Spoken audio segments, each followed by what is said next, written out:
बहुत सारे लोगों को कान खुरचने की, कान में से मैल निकालने की आदत होती है। बहुत सारे लोगों को क्या, हर किसी का दिल करता है कि वो अपने कान की सफाई करे। कान के अंदर मैल जमी हुई है, उसकी वजह से शायद उनको सुनाई ठीक तरह से नहीं दे रहा। आज हम डिस्कस करेंगे कि कान में मैल या ईयर वैक्स जिसको कहते हैं, ये बनती क्यों है, इसका काम क्या होता है और इसको निकालना चाहिए या नहीं, और अगर निकालना है तो किस तरीके से निकालना है और किस तरीके से नहीं निकालना। सबसे पहले हम देखते हैं कि ये मैल बनती क्यों है। इसको ईयर वैक्स कहते हैं, कान के अंदर बनती है। कान के अंदर कुछ स्वेट ग्लैंड्स होते हैं और कुछ सीबम प्रोड्यूसिंग ग्लैंड्स होते हैं, मतलब गदूदें होती हैं जो इस तरह के केमिकल्स को पैदा कर रही होती हैं, कान के अंदर खुद पैदा कर रही होती हैं। और फिर कान के अंदर कुछ खुलिये होते हैं, जो कान के अंदर जो स्किन की लेयर होती है उसमें से खुलिये टूटते हैं, मरते रहते हैं, वो डेड स्किन फिर नीचे गिरती है और फिर साथ में वो सीबम और ऑयल जो जितना भी प्रोड्यूस हो रहा होता है उसके साथ मिलकर ये ईयर वैक्स बन जाती है। और ये हर किसी में नॉर्मल है, हर इंसान में बन रही होती है। कुछ लोगों में कम बनती है, कुछ लोगों में ज्यादा बनती है। बनती क्यों है, इसके बहुत सारे काम है। सबसे पहले नंबर पे तो कान को लुब्रिकेट करके रखती है, मतलब कान को ड्राई नहीं होने देती है। अगर खुश्क हो जाएगा तो डैमेज होने के, जिल्द को खराब होने के और फिर आपकी स्मार्ट पे, आपकी हियरिंग पे असरअंदाज होने के चांसेस बढ़ जाते हैं। इसलिए ये आपके कान को मॉइस्ट रखती है। फिर दूसरे नंबर पे ये एक बैरियर होता है, ताकि कोई जरासीम वगैरह जो आपकी स्किन के, जिल्द के जरिए अंदर जाने की कोशिश कर रहे हैं वो अंदर ना जा पाए। तो ये एक बैरियर भी है।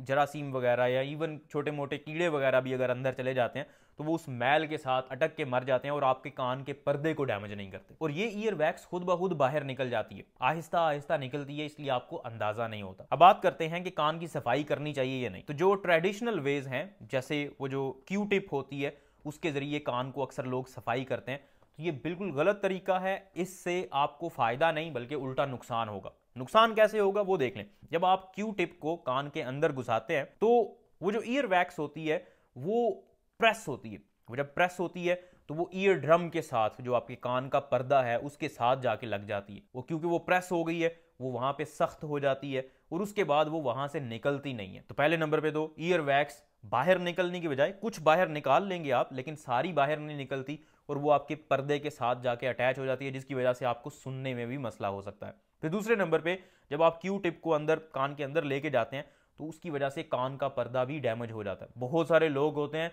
जो सिर्फ क्यू टिप और इस तरह की चीजें कान की सफाई के लिए इस्तेमाल करते हैं और उसकी वजह से उनके पर्दे डैमेज हो जाते हैं और उनको पता भी नहीं चलता। और ये कोई नई बात नहीं है, ऐसा नहीं है कि अभी इंसानों ने ये काम करना शुरू किया। आज से 5000 साल पहले भी लोग ये काम करते थे। जो आर्कियोलॉजिकल फैक्ट्स हमें मिले हैं उनके मुताबिक जो 5000 साल पहले लोगों को दफन किया गया था उनके पास से भी कुछ इस तरह के इंस्ट्रूमेंट्स मिले हैं, कुछ ऐसे औजार मिले हैं जिनसे वो अपने कान की सफाई किया करते थे। तो ये कोई नई चीज नहीं है, पहले भी लोग कान के पर्दे डैमेज करते थे, अभी भी करते हैं, लेकिन अभी ट्रेंड चेंज हो रहा है, लोगों को समझ आ रही है कि ये काम नहीं करना। हाँ, कुछ लोग ऐसे होते हैं जिनके कानों में बहुत ज्यादा ईयर वैक्स या मैल बनती है और वो ईयर वैक्स इतनी ज्यादा होती है कि वो खुद ब खुद बाहर नहीं निकल सकती। फिर उनको अपने ईयर की क्लींजिंग करवाना होती है, अपने कानों की सफाई करवाना होती है। देखें, खुद आपने सफाई नहीं करनी, क्योंकि जो क्यू टिप और इस तरह की चीजें आपको खुद मिलती हैं या आप यूज करते हैं वो आपको फायदे से ज्यादा नुकसान पहुंचाती हैं। इसके लिए आप क्या कर सकते हैं, सबसे पहले तो आपको पता होना चाहिए कि आपके कान के अंदर मैल है या नहीं है।